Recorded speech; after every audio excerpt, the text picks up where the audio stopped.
asalaamaaleykum dal leen ak jaamu bokk internet yi safoo di seetaan Buzz M TV di la wax bu fekkee ne gan nga ci seen bii nii ñoo ngi lay ñaan nga abonné partager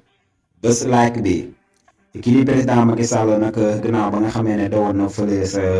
Medina Gounass moom xalifa Medina Gounass nag ma ngay wax ne li Macky Sall liggéey ci réew mi romb na li fi ñetti maanaam président yi jot a liggéey ci at yi lay weesu. njiiti réew mi di Macky Sall nag moom moo teewoon fële sa daaka bu Medina Gounass waaye moom président Macky Sall si turu xalifa bii di Medina Gounass moom nag ma ngay fësal ak mbégteem si njiitu réew mi di Macky Sall si liggéey yu mag yi nga xam ne nag mu ngi koy amal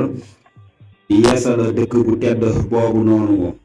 mu ne nag dëgg la Sénégal réew mu ndaw la si wàllu suuf waaye nag comme ñi nga xam ne nag ñoo ko gisanoo si wàllum pas-pas Sénégal xeex nañu si jamonoy tubaab yi. ngir moom boppam boobu ba léegi nag ma jot na nag waaw ñu am suñu njiitu réew yu liggéey bu baax a baax ngir suqali réew mi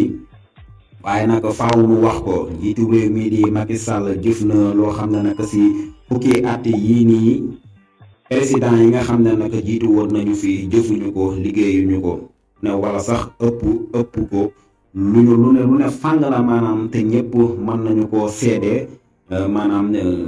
gis nañu ko moom mii di xalifa bu Medina Gounass nag moo wax kàddu gu ni mel ne li fi nga xam ne Macky Sall def na ko fi ñëpp teg nañu seen bët te gis nañ ko moom nag moo xamale